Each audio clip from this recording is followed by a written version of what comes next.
이 새벽에 함께 은혜 받을 하나님의 말씀 마태복음 12장 17절에서 21절 봉독합니다. 이는 선지자 이사야를 통하여 말씀하신 바 보라 내가 택한 종 곧 내 마음에 기뻐하는 바 내가 사랑하는 자로다. 내가 내 영을 그에게 줄 터이니 그가 심판을 이방에 알게 하리라. 그는 다투지도 아니하며 들리지도 아니하리니 아무도 길에서 그 소리를 듣지 못하리라. 상한 갈대를 꺾지 아니하며 꺼져가는 심지를 끄지 아니하기를 심판하여 이길 때까지 하리니 또한 이방들이 그의 이름을 바라리라 함을 이루려 하심이니라. 아멘. 할렐루야. 오늘도 참으로 좋은 날입니다. 우리 모두 주 안에 승리하는 복된 하루 되시기를 축원합니다. 저를 따라하겠습니다. 오늘도 나와 우리 가정 우리 교회에 기적이 일어납니다. 오늘도 나와 우리 가정 우리 교회에 기적이 일어납니다. 아멘. 저는 본문 말씀을 통해 자신을 드러내지 않고 사역하시는 예수님이라는 제목으로 함께 은혜를 받고자 합니다. 예수님의 이름으로 구원받은 우리는 일평생 동안 성령의 도우심으로 예수님을 닮아가는 성화의 삶을 살아가야 할 것입니다. 빌립보서 2장 5절 너희 안에 이 마음을 품으라 곧 그도 예수의 마음이니 라고 하셨습니다. 하루는 예수님께서 안식일에 회당에 들어가셨습니다. 그때 회당에는 한쪽 손이 마른 장애인이 있었습니다. 그리고 애매한 질문을 예수님께 하였습니다. 마태복음 12장 10절 보십시다. 한쪽 손 마른 사람이 있는지라 사람들이 예수를 고발하여 물어 이르되 안식일에 병 고치는 것이 옳으니까.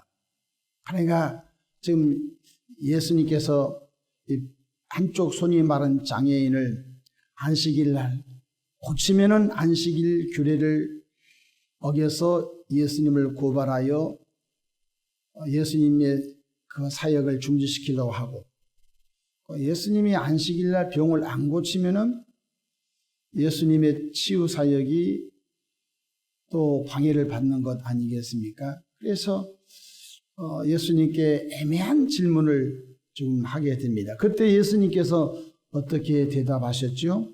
마태복음 12장 11절로 12절 보십시다. 예수께서 이르시되 너희 중에 어떤 사람이 양 한 마리가 있어 안식일에 구덩이에 빠졌으면 끌어내지 않겠느냐? 유목민 이스라엘 백성들은 양이 재산이고 생명 같잖아요. 젖이 공급되고 털이 공급되고 가죽이 공급되고 고기가 공급되고, 그래서 양의 숫자만큼 그 집이 부자다 가난하다를 알 수 있는데 소중한 양 한 마리가 우물에 빠져 있는데 그래 안식일 끝나면 양 구출해 줄게 할 그런 주인이 어디 있냐는 것입니다. 12절 사람이 양보다 얼마나 더 귀하냐. 그러므로 안식일에 선을 행하는 것이 옳으니라 하시고, 안식일에 병을 고친 것이 예수님은 선으로 보고, 안식일에 병을 고치는 이 선한 일이 어찌 중지될 수 있겠느냐. 13절 이에 그 사람에게 이르시되 손을 내밀라 하시니 그가 내밀매 다른 손과 같이 회복되어 성하더라고 말씀하셨습니다. 손을 내밀라 하니까 손이 붙어 있는 그 장애인의 손이 쭉 정상적으로 고침을 받게 되었으니 많은 회당에 예수님의 사역을 비판적으로 바라본 분들이 박수 쳐주고 환호해주고 와, 이 사람이 평생 장애인으로 살았는데 손이 정상으로 돌아왔다고, 오늘날로 말하면 신문에 대서특필하고 이스라엘 땅에 손이 마른 사람들은 다 예수님께로 오라고 광고를 해도 부족할 판 아닙니까? 근데 이것 때문에 예수님께서 궁지에 몰리게 됩니다.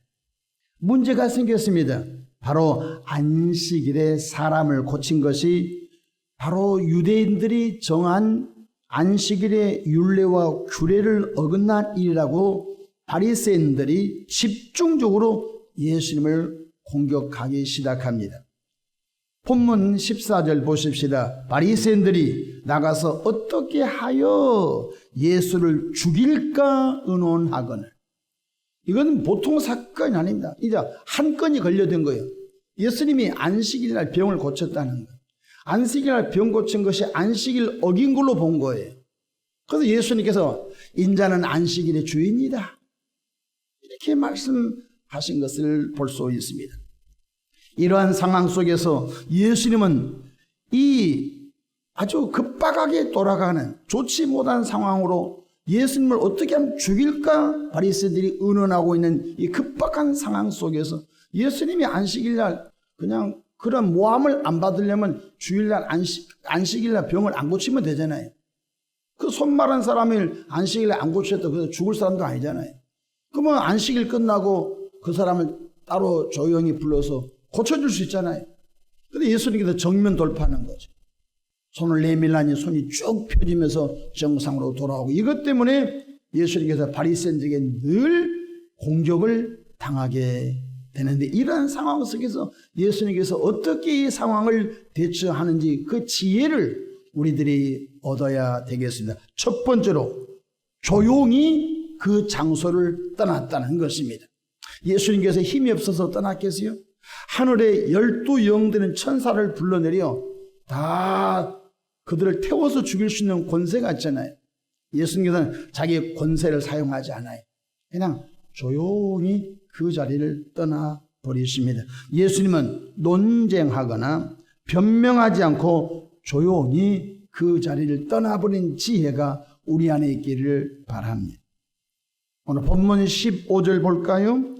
예수께서 아시고 거기를 떠나가시니 많은 사람이 따르는지라. 질문 같지 않는 질문, 논쟁하고 싶지 않은 논쟁에 시간 뺏길 지금 그런 여유가 없다는 거예요.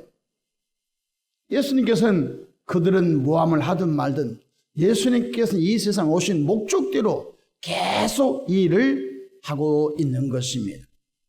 이 모습은 구약성경 이사야 42장 2절부터 4절에 기록된 말씀을 지금 이루려고 하신 것입니다. 구약성경 이사야 42장 1절로 4절에 보면 이런 예언의 말씀이 있습니다.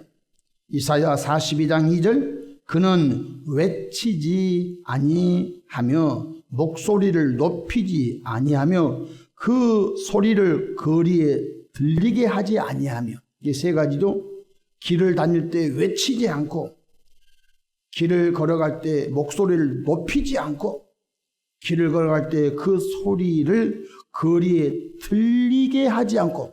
항상 이 본문을 그대로 인용한다면 예수님은 길을 걷거나 목적지에 갈 때 조용히 다녔다는 것입니다.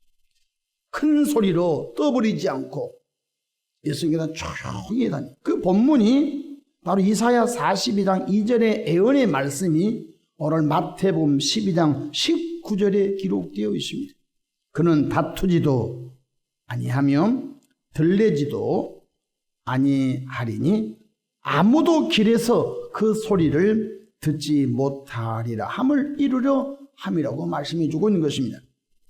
우리 자신들도 예수님의 이름으로 선한 일을 하고서 오히려 공궁에 빠지거나 오히려 수많은 사람으로 공격을 받을 때 예수님과 같이 그 자리를 조용히 떠나 하나님의 영광을 드러내는 그런 삶으로 성화되기를 주 이름으로 축원합니다.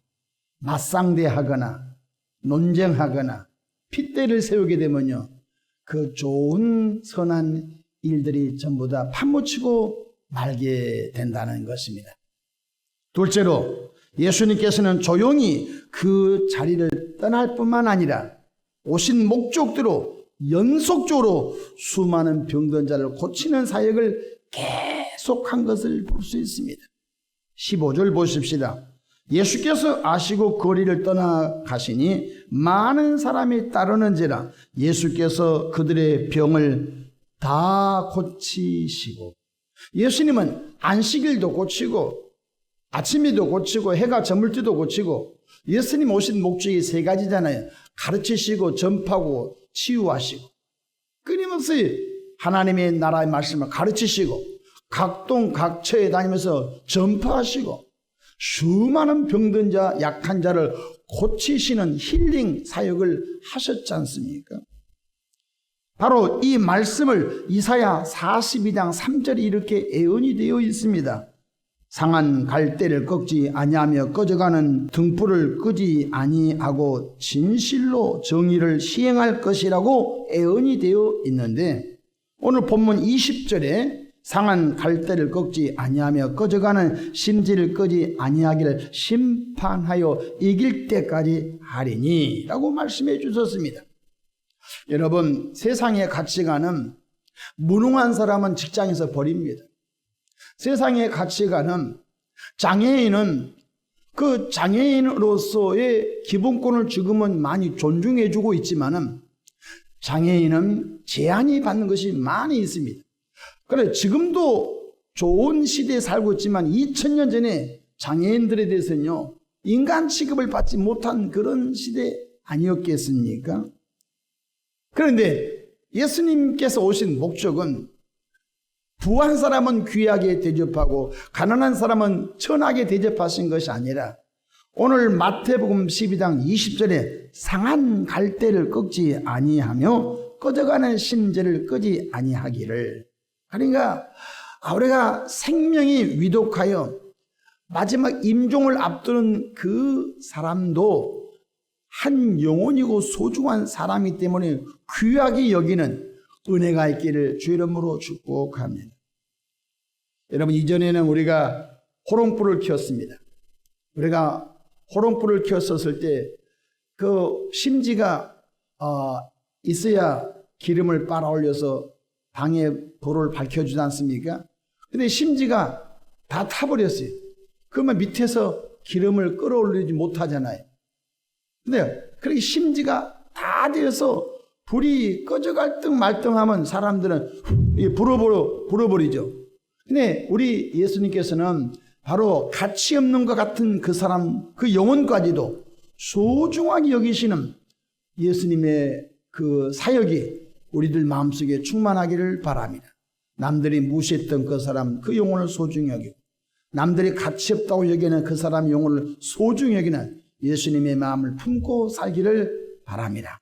상한 갈대를 꺾지 아니하며 꺼져가는 심지를 끄지 아니하시기를 심판하여 이길 때까지 오래오래 참으시는 주 예수님의 사역을 기억하시기를 바랍니다. 우리는 상한 심령을 위로해 주며 소망 없이 살아가는 이들에게 예수 그리스도 안에서 희망을 전하는 작은 예수의 삶을 살아가기를 주의 이름으로 축복합니다. 오늘 또 잠잠히 참아 기다리면서 하나님의 때를 기다리는 신실한 하나님의 자녀들 되기를 주의 이름으로 축복합니다. 천하 범사의 때와 기한이 있다고 하셨습니다. 기도하겠습니다. 사랑의 주님, 안식일날 손이 마른 장애인을 고치고 난 다음에 공궁에 빠졌지만 사랑의 예수님께서는 논쟁하거나 다투지 않고 그 자리를 조용히 떠나셔서 또 다음 목적지로 가셨던 예수님의 모습을 본받습니다. 또한 가치없이 보이는 한 사람일지라도 상한 갈대를 꺾지 아니하시고 꺼져가는 등불도 끄지 아니하시고 한 생명이 소생할 때까지 기다리시는 예수님의 그 사역이 우리들의 본이 되게 도와주옵소서. 사람은 외모로 보나 주님은 중심을 본다고 하셨습니다. 이 하루도 사람을 외모로 보는 세속적 관점에서 우리를 구원해 주셔서 그 사람 중심을 볼 수 있는, 그리고 상한 갈대를 꺾지 아니하시고 꺼져가는 심지를 끄지 아니하시고 오래 참으시는 주님을 바라보게 도와주시기를 바랍니다. 사랑의 주님, 이 교회 안에 몸이 연약하고 삶이 고통 중에 있고 삶이 고단한 분들 있거든 주님이 이로 격려하시고 그들을 구원해 주시기를 바랍니다. 예수님의 이름으로 기도하옵나이다. 아멘.